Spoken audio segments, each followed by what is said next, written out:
Because you never know what'll happen. You better tell us what's tell us what's going to happen. What is your prediction? I predict a score of 24-10 Rams. And let me tell you why. First of all, let's go back to last year. The Rams were 3-1 at the same time last year. And I said on a radio show, this is not a real 3-1 team. I say, now just wait. The collapse is going to happen. Because they couldn't score points, they were relying on the defense. And that's all that happened last year. I'm sure Jeff Fisher loved that. Hey, and that's why I couldn't go on the sidelines anymore. Right there. So now this year, this team, this is a real 3-1 team. This could be a 4-0 team.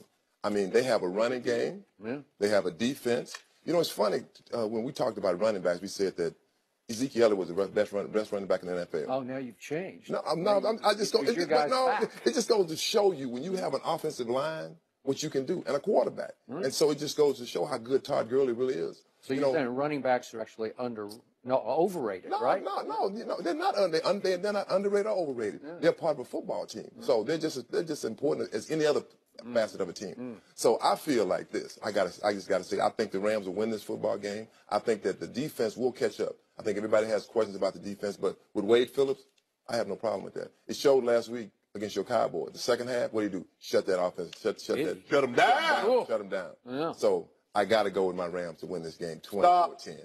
Drop, shut them down, open up, shop. I got to score 20-16 Rams. The Rams are a confident bunch. And the one thing that we've seen, even when they weren't a very good team, they could keep Jeff Fisher's job for another year by beating Seattle. And they helped him keep his job a lot longer than maybe he should, because they might be 3-13, they might finish 2-14, but one of those 3 or 2 wins was going to come against Seattle. Yeah. The one thing that we do know, if you want to be who you think you are, make a statement against Seattle. Now, Seattle still got that poor offensive line. You do not want to have a poor offensive line going up against that team, coached by Wade Phillips. Aaron Donald and Brockers and Robert Quinn. Now, if he think he had problems against Green Bay's defense, he about to have some real problems. When I watch the Rams now, they look like a team to me that has confidence, Skip, and they expect to win. Exactly. That's a whole different ball game. I've been on teams where, man, if this goes right and the defense can hold them to 5 points, and if a bird fly on the flagpole and they play the national anthem at exactly 2:01, we going to win this game. The Rams, hey, throw it out there. Oh, we got this. That's what they did in Dallas last week. We got this. So they're playing a confident bunch. Todd Gurley running. Jared Goff is showing you why they moved up in the draft to select them #1 overall. He's also showing you why he was the best quarterback in the 2016 draft, contrary to popular belief. So with that being said, he's writing notes. So he's writing notes. The Los Angeles Rams 20, the Seahawks 16. Joy Taylor, I want to remind you, I just wrote this down. He just said, we got this. And the we is now the Rams got this. I know. It's hard to keep track of what Guess who the Rams are playing this Sunday in Los Angeles? Isn't it his Super Bowl It's a Super Bowl team. He picked Seattle to win the Super Bowl, to beat New England in the Super Bowl. I didn't say they were going to go undefeated. Off the bandwagon? No. Against little brother Rams in the division? See, really? I love how you... What? First of all, this is shocking. I love how you and Joy try to do this. Well, I didn't try to do anything with Joy. I just wanted a reminder for the record. He just said we about the Rams. I'm not saying Seattle was going to go undefeated. I didn't say they're going to be 14-2. This is it, man. This is the division. So it's not over even yet. So you can't lose one game? You can't. Hold on. I just want to know this. You can't win the Super Bowl as a wild card? So you got to be the division winner? Does this game not have psychological magnitude to it? Is this not a tone setter for the rest of the year within that division? They hold serve at home. That's all they would have done. I say they beat them last year at home. Yeah. With a bad offense. Thank you for bringing that up, because there's this phenomenon that operates. I've been watching it now for the last 40 years in the sports media business. Whenever the world starts saying, oh, this team has arrived and that team has no chance, you better watch out, because that team that used to be that team, it still thinks it's that team. So, again, Jeff Fisher had a whole lot of success against the Seattle Seahawks when he coached the Rams. In fact, he was 5-5, and he would rise up for really often for the big upsets. Yes. Why was that? because Seattle never took Jeff Fisher's team seriously enough. Because they were just that bad team down there somewhere. St. Louis. It is in St. Louis or in the Coliseum where it's not even their home away from home. And now, all of a sudden, Big Brother, which is still the Seattle Seahawks, is going to come in and say, and you grew up in a household like this, your big brother, when you started to get a little athletic and start to get a little muscle on you, you're playing one-on-one in the backyard or wherever, he finally said, I'm going to put a stop to this, and you wind up throwing the ball out in the woods because you're so mad because Big Brother beat up on you.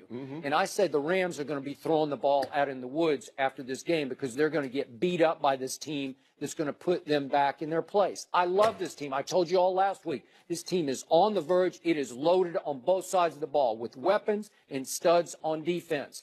But all of a sudden, if you watched on, was it Sunday night, Seattle found itself on offense, albeit against the Indianapolis Colts, who I think they're not that bad on defense. And all of a sudden, did you see what happened in the second half of that game? Yes. It was 36-3. Seattle scored 36 second half points, and that little J.D. McKissick came out of nowhere. He's just like a little lightning bolt. And I think they have a new weapon. And all of a sudden, they're running it, they're throwing it, and I think they found themselves on offense. They were protecting. They got Russell Wilson going. They got him moving. 337 total yards just in the second half. You don't think they're going to bring some momentum to the Coliseum on Sunday? I don't know if you're going to be there. I'll be there. I'll be there. I'm on the sidelines. All right. Well, you might want to leave I'll the be sideline. I'll be there. I'll be there. This is the chance for Seattle to say no. We still control this division, and I think they're going to say no. Can I ask you a question? Let me ask you. I just want to ask you one question. I got to get at him. What Indianapolis Colts defensive player would you take over anybody on the Rams defense? Boy, you beat me to it. I would take that Ohio State safety. A hooker? Malik Hooker, yep. He's a stud. And he played big on Sunday. In the first half, it was a game, man. Look at that D-line. They got 7 #1 picks, first-round draft picks, and they front 7. Yeah, but I used to think Seattle was just pathetic on offense, like they couldn't score on anybody. Well, no. And they scored 36 second-half points. It's mighty funny when the Rams beat the Colts, it was like, well, they didn't beat nobody. But now when the Seahawks beat the Colts. That was the first game. It don't make a difference. It's still NFL. It's still NFL. Oh. When the Rams beat They play the Colts, different. they play I mean, but nobody different. knows. You know, you're just kind of like, What about when they beat the Cowboys? who? The Rams. You talking about who? The Rams. I told you going into the game, I was scared to death of the game. Skip, you like Houdini. You I'm always not Houdini. you always give Why yourself you some calling wiggle me room that? out. You always give it like a poof, like a magic wand. I see it. I say it before it happens. I told you the Rams are too good. I was scared to death of that This game. is the best defense the Rams are going against. But we have a different offensive line. And one thing is that our defensive line has always dominated the Seahawks offensive line. And who is Russell Wilson going to hand it off to? Give me the backs. Carson broke his leg. Thank you. Thank you. Thomas Rawls. Wow, we scared of Thomas Rawls. What about Eddie Lacy? He's still there, but I don't even count him. He's probably overweight.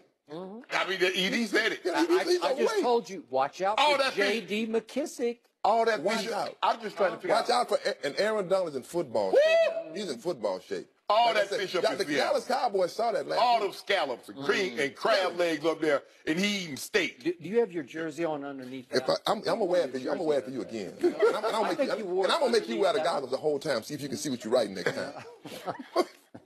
In the end, I think it's going to be close, low scoring, but I got the flip almost of your same prediction. I got 2017 instead of Rams. I got Richard Sherman. He's going to have a big day. That defense is going to have a big day against young Jared Goff because he's still young, and they will have him for lunch. That is an older defense. That defense is in their late 20s now. You know, it's funny how they did get disrespect. Even in Vegas, you know, the home team gets 3 points. They call it you pick 'em. This is the most disrespected team right now in the NFL. But and you know why they're gonna win this game too? They're going back to the old jersey. They go back to the They're going back to the old jersey for this game. They going back to the blue and They're gold. going back to the throwback, the real Ram colors. And You know what? we're gonna win I in think those I'll see colors. on Sunday. I'll look up, and Eric Dickerson will have come into the game to spell Todd Gurley for a couple of plays. He might be on the sideline. You want to play? No, I don't want to play. He I'm might not be on the crazy. sideline with his jersey, though. Yeah, you should wear that. I might get my Jerry curl back too. No, you can forget those days. Eric will be back later in the show. We'll discuss the latest in the Cam Newton controversy next.